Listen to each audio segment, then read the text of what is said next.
ادعوهم لآبائهم هو أقسط عند الله فإن لم تعلموا آباءهم فإخوانكم في الدين ومواليكم وليس عليكم جناح فيما أخطأتم به ولكن ما تعمدت قلوبكم وكان الله غفورا رحيما. النبي أولى بالمؤمنين من أنفسهم وأزواجه أمهاتهم وأولو الأرحام بعضهم أولى ببعض في كتاب الله من المؤمنين والمهاجرين إلا أن تفعلوا إلى أوليائكم معروفا كان ذلك في الكتاب مسطورا. وإذ أخذنا من النبيين ميثاقهم ومنك ومن نوح وإبراهيم وموسى وعيسى ابن مريم وأخذنا منهم ميثاقا غليظا ليسأل الصادقين عن صدقهم وأعد للكافرين عذابا أليما. يا أيها الذين آمنوا اذكروا نعمة الله عليكم إذ جاءتكم جنود فأرسلنا عليهم ريحا وجنودا لم تروها وكان الله بما تعملون بصيرا. إذ جاءوكم من فوقكم ومن أسفل منكم وإذ زاغت الأبصار وبلغت القلوب الحناجر وتظنون بالله الظنونا هنالك ابتلي المؤمنون وزلزلوا زلزالا شديدا. وإذ يقول المنافقون والذين في قلوبهم مرض ما وعدنا الله ورسوله إلا غرورا. وإذ قالت طائفة منهم يا أهل يثرب لا مقام لكم فارجعوا ويستأذن فريق منهم النبي يقولون إن بيوتنا عورة وما هي بعورة إن يريدون إلا فرارا ولو دخلت عليهم من أقطارها ثم سئلوا الفتنة لأتوها وما تلبثوا بها إلا يسيرا ولقد كانوا عاهدوا الله من قبل لا يولون الأدبار وكان عهد الله مسؤولا. صدق الله العلي العظيم. صلى على محمد وآل محمد.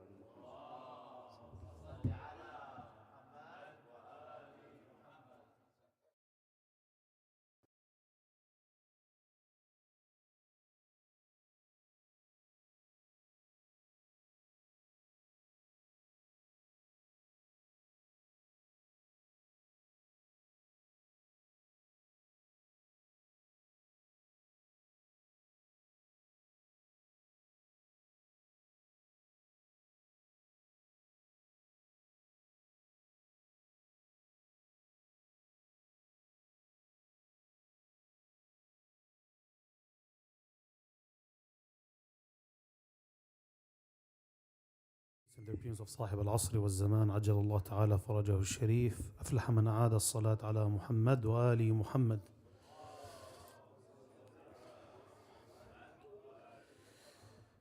أعوذ بالله من الشيطان الرجيم.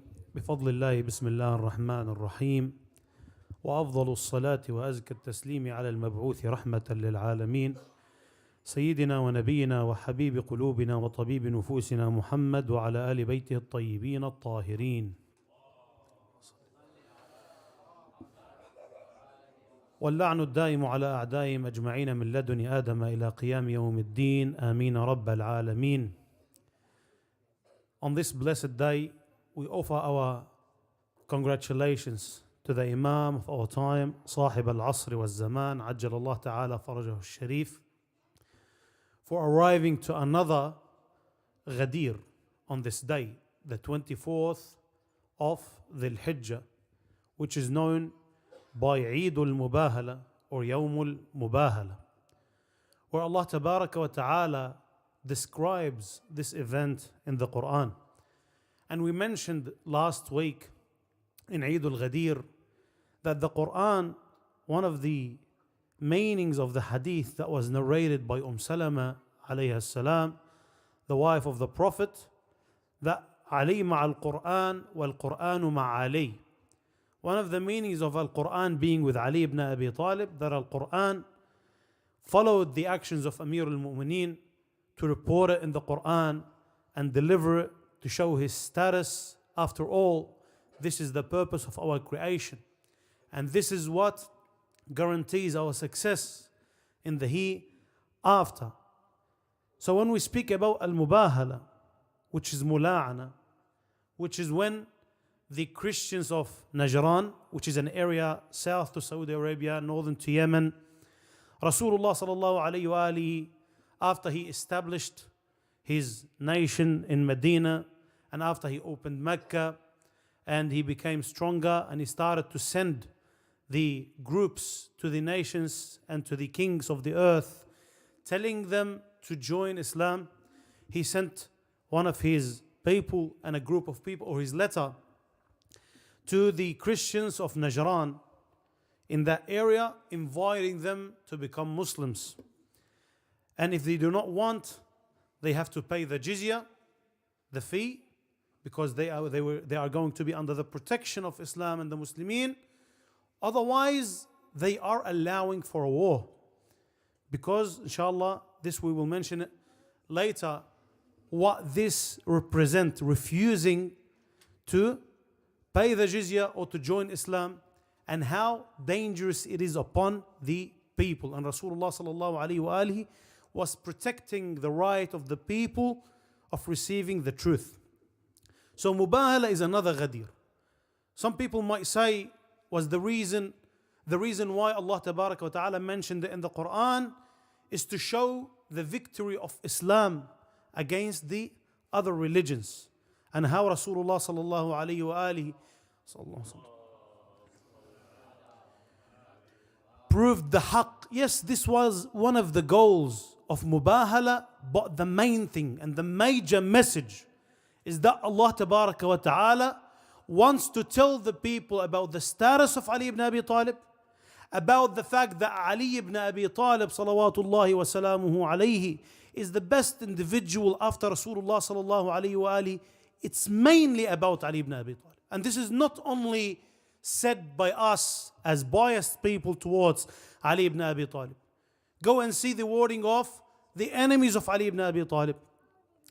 That is narrated, for example, in Sahih Muslim, in Musnad Ahmad, in more than 60 books of the other sects, they mention this event. Sallu ala Muhammad wa ali Muhammad.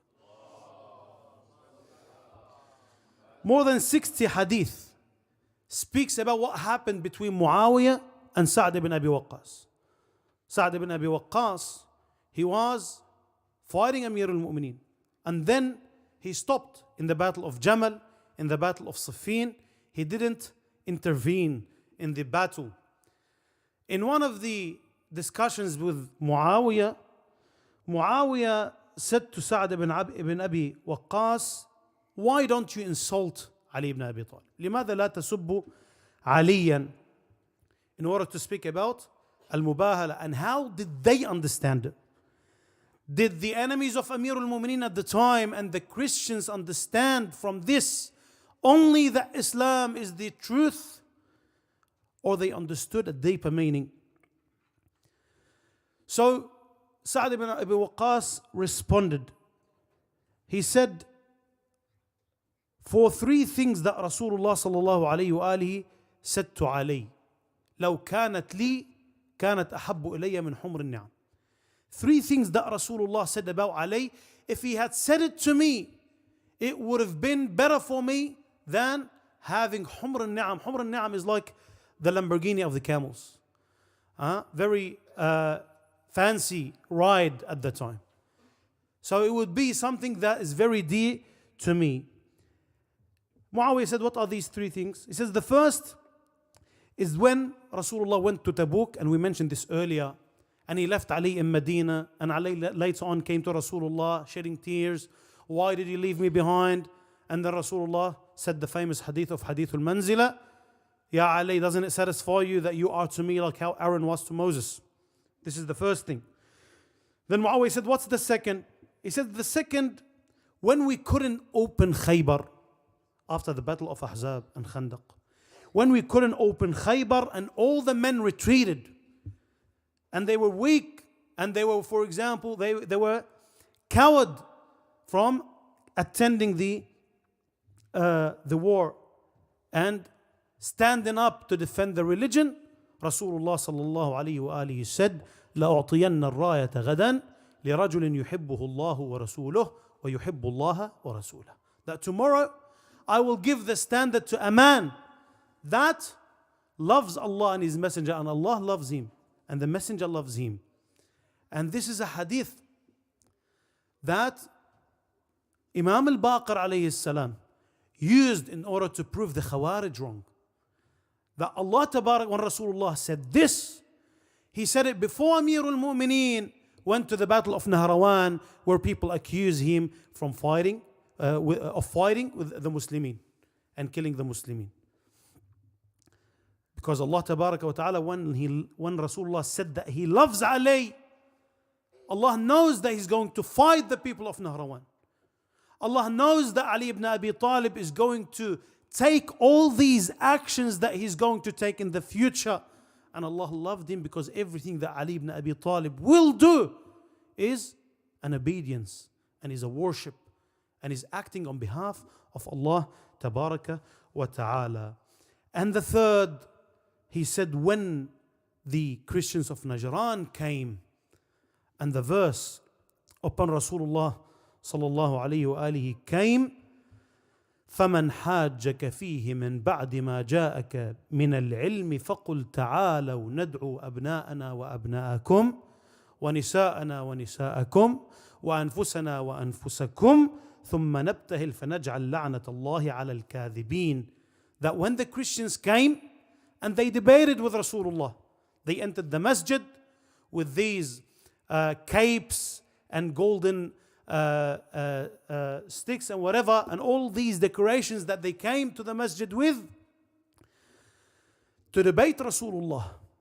They debated and debated and debated, and Rasulullah sallallahu alayhi wa alihi would answer them until they couldn't have any other question and any other proof on what they believe in, and they refused. And then Rasulullah sallallahu alayhi wa alihi received this verse from Allah that when they refuse the truth, tell them that let's do mubahala, let's do mula'ana. We bring our women and your women, our children and your children, and ourselves and yourselves, wa anfusana wa anfusakum. Then we ask Allah Tabaraka wa Ta'ala to bring the curse down on those who are lying, on the liars. So Rasulullah sallallahu alayhi wa alihi, who did he bring? Sa'd ibn Abi Waqqas mentions this. He mentions this hadith not to tell Muawiyah that Rasulullah proved the ahaqqiyya of Islam. He said that this is a fadila of Ali ibn Abi Talib, that when Allah told Rasulullah to bring his women, He only brought Fatima alayha salam. Even though that there are some of the wives of the prophets are of the pious ones. And Allah ordered Rasulullah to bring his children, and then He brought Al-Hasan wal-Husayn. Allah.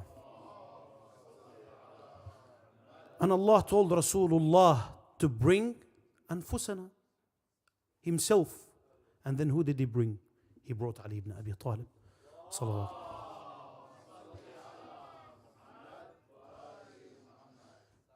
Mentioning that this event was merely about Ali ibn Abi Talib, because this is the key to the truth. This is the key to haqq.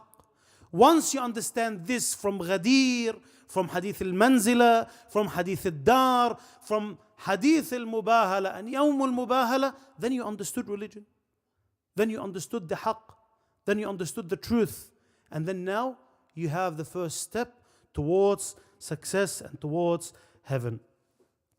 For this hadith, there are many indications and meanings and benefits that Ahlul Bayt themselves used. One of them, and after mentioning this hadith, I want to speak about three things.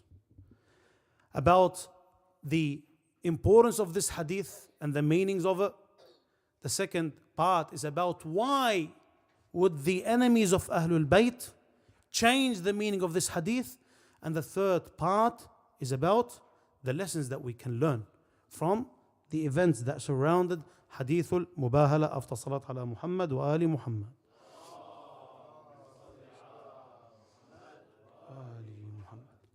First of all, when the verse says وَأَبْنَاءَنَا وَأَبْنَاءَكُمْ, Ahlul Bayt salawatullahi wa salamu alayhim, not only that they usurped the khilafah from them, they took many things of them.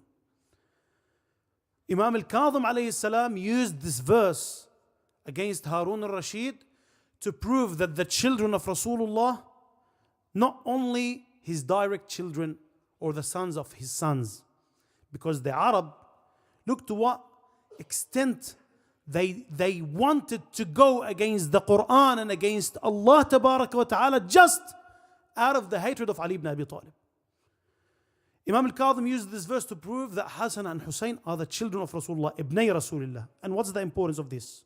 Everyone submits that Fatima al-Zahra is the daughter of the Prophet, and Al-Hassan and Hussein are the children of Fatima al-Zahra, so they are the children of Rasulullah. This is according to our understanding.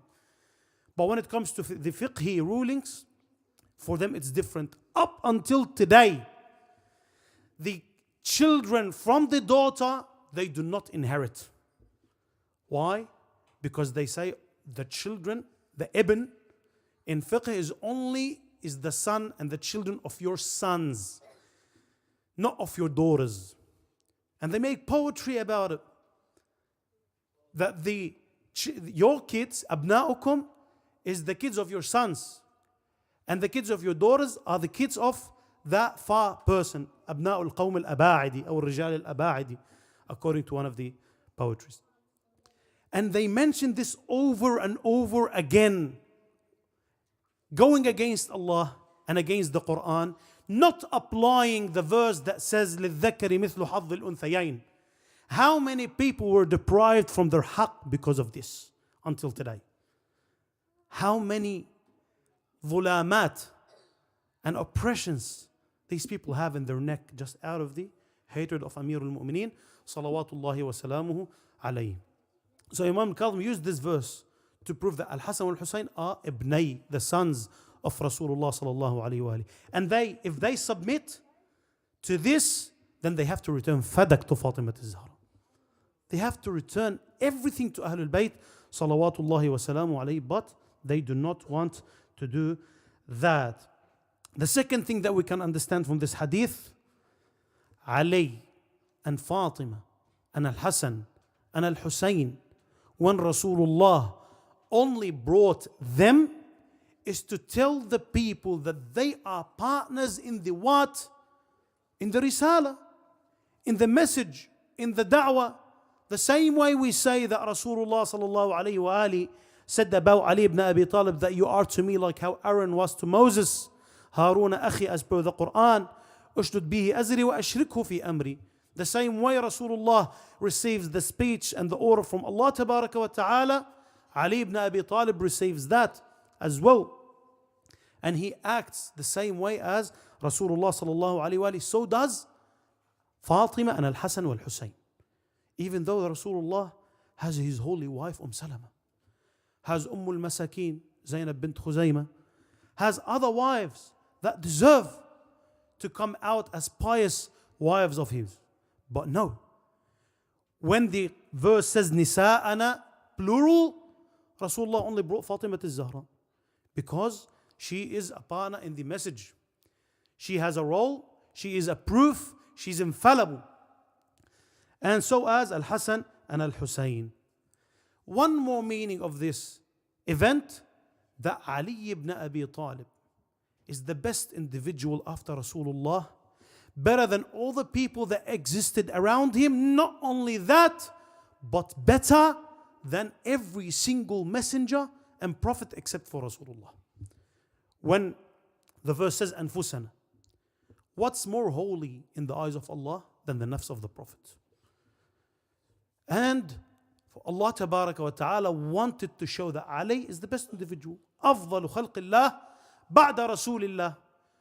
So there is nothing that is better than the nafs of Rasulullah.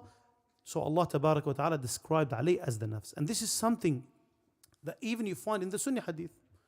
Abdullah ibn Abbas, they gathered around him while he was counting the ashab. And there is many hadith that leads to the same meaning.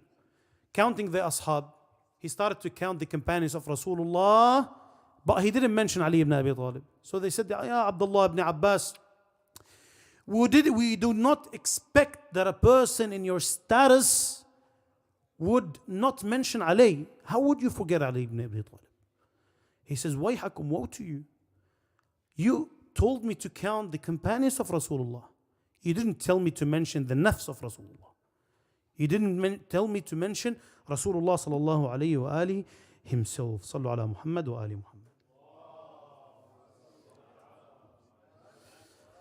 Which means Ali nafsu Rasulillah sallallahu alayhi wa alihi, that he has every single characteristic of Rasulullah, including having the authority over the people except for prophethood. So the same way Rasulullah has authority. That's why we mentioned last week that Ghadir is not the only and the clearest evidence that Ali has the authority over the people. Ghadir, they tried to change the meaning of the words of wali. But how can you change in mubahala? That's why in one of their muhaqqiqeen, as they say, he's a muhaqqiq, a great historian, he mentions hadith al-mubahala, and when he mentions the event, he doesn't say that Rasulullah brought Ali with him. And he says the verse doesn't say Ali. Anfusana means the Prophet himself. But if you want to apply that on the rest of the expressions, Nisa'ana, plural, it was plural. Why did Rasulullah only bring one woman? And Abna'ana, why did Rasulullah, according to your standards, he brought the sons of his daughter? So now, the reasons why these people wanted to change what's in Yawm al-Mubahala. They removed Ali ibn Abi Talib. They added Aisha and added someone else, few people. And they removed Ali ibn Abi Talib. Why would they do that? They saw that their ulama and their scholars, they are forced to submit to the fact that Ahlul Bayt are khayru khalqillahi ba'da Rasulillah. They couldn't. That's why Zamakhshari, one of their scholars, he says, وَفِيهِ دَلِيلٌ لَا شَيْءَ أَقْوَى مِنْهُ عَلَى فَضْلِ أَصْحَابِ الْكِسَى. In this event and in this verse, it has an evidence that there is nothing stronger than this evidence that speaks about the virtues of Ahlul Kisa. Sallu ala Muhammad wa ali Muhammad. Which brings us to the last chapter of the talk, and I won't take a lot of your time. The lessons that we can take from Hadith al-Mubahala. When Rasulullah sallallahu alayhi wa alihi wanted to do mubahala with the Christians, they knew and they read in their books that the Prophet that will come at the end of the time will do mubahala with you, and he will bring the closest of his family. And when Al-Aqib Abd al-Masih, because they sent about 60 people, on top of them were 3 leaders, Al-Aqib Abd al-Masih and Al-Ayham ibn al-Nu'man, and I forgot the name of the third person, but the main 2 people, Al-Aqib wal Ayham. These 2 people were the priests of the Christians that came. They gathered, they say, if he comes tomorrow with his family, the closest of his family, do not do mubahala.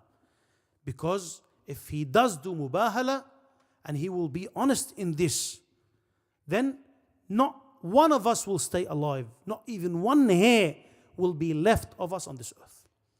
So the second day, when they came, they saw the lights of Rasulullah and holding Al-Hussein in his hand and grabbing the hand of Al-Hassan in his left and Fatima behind him walking and Ali ibn Abi Talib alayhi salam behind her walking. And he said, I will do dua and you say Ameen. فَأَمِّنُوا إِذَا أَنَا دَعَوْتْ فَأَمِّنُوا. And they said, we see faces that if it's raised to the heavens and they ask Allah Tabarak wa Ta'ala to remove the mountains, Allah will remove the mountains. So they didn't want to do mubahala with them. So what's the lesson here? Rasulullah sallallahu alayhi wa alihi, he's truthful in his relationship with Allah Tabarak wa Ta'ala. He's sincere and loyal. And to prove his sincerity, what he did, he showed that he is willing to sacrifice not only the closest of his family, but the best of the creation of Allah after him for the sake of the cause. Then if I want to learn something from this, how much am I willing to sacrifice for the sake of this faith? I've heard many people complain. I meet many people at work where they say, well, I used to attend مثلا دعاء كميل. I used to be able to do mustahabbat, but the responsibilities of the life increased and I had to concentrate on work. And then when it comes to my duties, when I speak about ibadah and obedience to Allah Tabarak wa Ta'ala, it's two sides. There is the obedience in the wajibat, and there is my responsibility towards Allah to increase my faith constantly. Because this dunya, this life, is daru bala, is a life of test and trials. That this iman will be tested and tested. The more iman I have, the test will be increasing, as we mentioned as well in the previous lectures. So now, what am I going to sacrifice for the sake of increasing my faith, for the sake of obeying Allah Tabaraka wa Ta'ala? What's taken the place of the center, for example, in my life, especially now arriving to Muharram, where a lot of people, they just limit the attendance in Muharram. This is if they attend Muharram. Where am I going to get my information from? How am I going to teach my children? I was just talking to one of the brothers when we speak about the difference in the mentalities, especially now what's going on around the world, where some might be accused by treachery. They weren't supporting before the Shia in Iran, for example, and then now they have full support. For example, whoever was against this before, now he is a complicit or collaborating with the enemies against the Shia. But then, how am I going to understand the nature of this difference, for example, between the maraja, in order to know that this doesn't cause any difference? It doesn't cause any fitna if I have differences with the other people. The only place to understand that is the center. Sallu ala Muhammad wa ali Muhammad.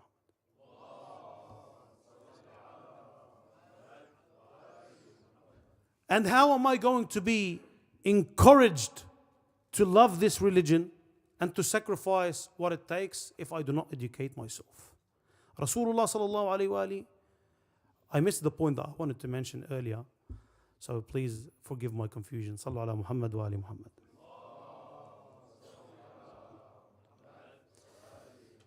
I have to show how serious I am when I say I believe, when I say Ashhadu anna Aliyan waliyullah. To prove how serious I am in saying these words is to sacrifice whatever it takes in order to prove that the priority for me is my ibadah. The priority for me is my obedience. The priority for me is to submit to Allah Tabaraka wa Ta'ala and to Ahlul Bayt salawatullahi wa salam alayhi. But once I have, for example, a chance to make an extra, for example, $500 here and there, at the cost of my prayers, at the cost of educating my children, at the cost of increasing my spiritual status, then I'm not serious. That's like that person who Muawiyah wanted to buy his religion from him. He said, no way, I won't submit to you. He said, I'll pay you 100,000. He said, no, 200,000 until he reached 500,000. Then he was ready to sell it. The second lesson that we learn, the Christians of Najran, they deserve that Rasulullah was ready to do mubahala with them and bring down the curse from Allah tabaraka wa ta'ala upon them. Why? He gave them an option to pay the jizya. They had people to fight, but they discussed between themselves that maybe he is right, because we have in our scripts that there is a messenger that will come and will claim that he is the final prophet. So they went to do the discussion with him.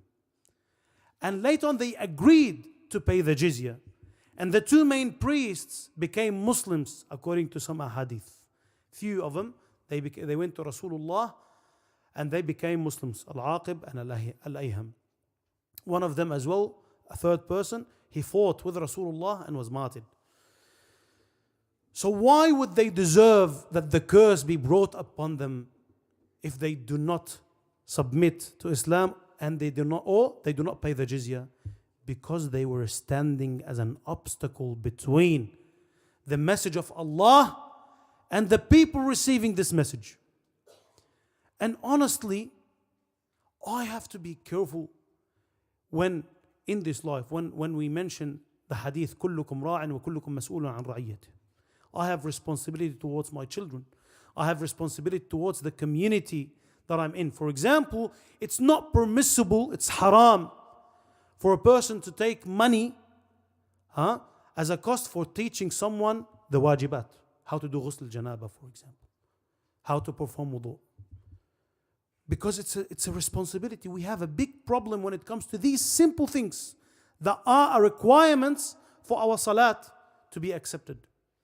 And then if I find out 20 years after, it's a problem. I have to repeat my prayers. So even if I pray and I fast, if I somehow cause an obstacle between my children and learning what the truth, for example, I might be deserving a curse from Allah tabaraka wa ta'ala. Earlier when we spoke about how much I'm ready, how much I'm willing to sacrifice for the sake of religion, one of the occasions that we commemorated yesterday is the martyrdom of Maytham al-Tammar. Maytham al-Tammar, one of the companions of Amir al-Mu'mineen, Radwanullahi ta'ala alayh. And honestly, he represents a very great lesson. We don't know if the Shia are going to stay victorious. Inshallah, they are victorious and they will be victorious. The main victory for us is thabat ala al-wilaya, to be firm on the wilaya. Maytham al-Tammar is an example. Maytham al-Tammar, Amir al-Mu'mineen bought Maytham al-Tammar and freed him. Maytham al-Tammar started to sell dates. That's why he's called Tammar. He started to sell dates. He was very close to Amir al-Mu'mineen, even to a point that if he leaves his shop, Amir al-Mu'mineen would stand in his place and sell his dates on his behalf. Maytham al-Tammar was willing to sacrifice everything. After capturing Muslim ibn Aqil and Hani ibn Urwa, being captured by Ubaydullah ibn Ziyad alayhi la'anullah, after 3 days, he captured Maytham al-Tammar. And he told him to disassociate himself from Ali ibn Abi Talib. And he refused. Not only that, he was going around mentioning the virtues of Ali ibn Abi Talib. Then one of the companions of Ubaydullah ibn Ziyad said the hadith that Amir al-Mu'mineen told Maytham al-Tammar. What is the greatest prize you think that the Imam would give you if you are loyal? If you are a mu'min? Would the Imam give me like money? Would the Imam give me, for example, the riches of this dunya? The Imam would give you knowledge. Ittaqullah wa yu'allimukum Allah. Be pious and Allah will teach you, will give you knowledge. This is the most valuable gift that I can receive from Allah tabaraka wa ta'ala. Maytham al-Tammar, he was so close to a point that Amir al-Mu'mineen gave him the knowledge of manaya and balaya.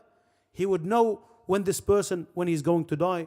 That's why he came once to Amir al-Mu'mineen and Amir al-Mu'mineen was asleep. So he called him, he says, get up, you are the one that your lihya is going to be dyed by with your blood from your head. Then Amir al-Mu'mineen told him, welcome, or the person that his limbs are going to be severed and he's going to be crucified and his tongue will be severed. So one of the companions of Ubaidullah mentioned this hadith, that Ali ibn Abi Talib said about Maytham al-Tammar, that his hands and legs will be severed and his tongue will be severed and he will be crucified. Then Ubaidullah wanted to prove Ali ibn Abi Talib that he's a liar, wal-'iyadhu billah. So he said, sever his hands and legs and crucify him on the Nakhla. He was crucified and other 3 people on the same Nakhla. But then once they crucified him, he said, who wants to hear the virtues of Ali ibn Abi Talib and the word of Ali ibn Abi Talib? The people started to gather around the Nakhla. Imagine to what point this man submitted. The Imam told him that this Nakhla you will be crucified at. The first thing he asked about, he says, am I going to die upon Islam? And Ali ibn Abi Talib said, yes. If this was me, I will go and probably cut the Nakhla to make sure that I don't die there. So he went next to the Nakhla, next to the palm tree, and started to pray every day. And he even started to beg the people that live next to that Nakhla to sell him their house. He wanted to be living there. When Ubaidullah ibn Ziyad wanted to prove that Ali ibn Abi Talib was lying, he said, sever his hands and his arms and legs and crucify him. He started to mention the fada'il of Ali. They came to Ubaidullah ibn Ziyad. He said, if you allow him to do this, he will make the people of Kufa go against you. Then he said, go and sever his tongue. So they cut his tongue. A third lesson and a final one that we can learn from Yawm al-Mubahala after Salat ala Muhammad wa Ali Muhammad.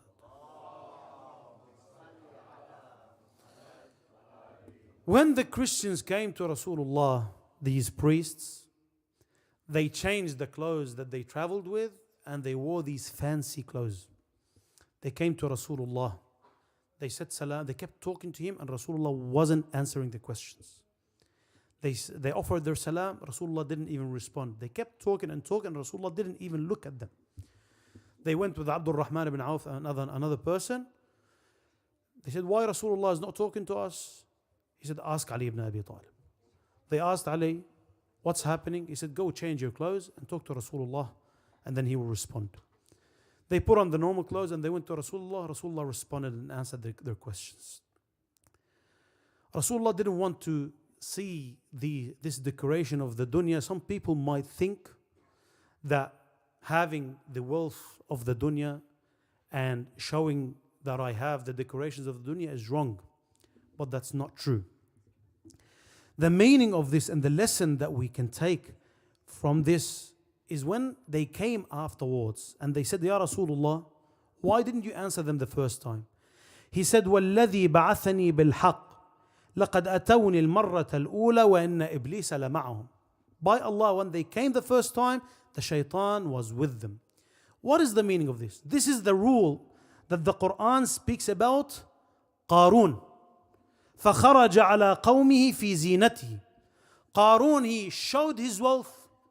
And those who wanted dunya, قال الذين يريدون الحياة الدنيا يا ليت لنا مثل ما أوتي قارون. We wish that we have what Qarun has. The reason why I mentioned this, it's something common that was mentioned to me in the last few weeks, something that I just mentioned earlier, about not being able to practice my faith more and my religion more, not being able to attend the centers, not being able to increase my spiritual status, and then in order to make more wealth, and then I start to be able to buy a new car, wear fancy clothes, but then what message is this delivering to my children? Rasulullah sallallahu alaihi wasallam was telling them by ordering them indirectly to change their clothes. When the Muslims see that, when my children, for example, see the effect of my wealth that I'm gaining at the cost of what?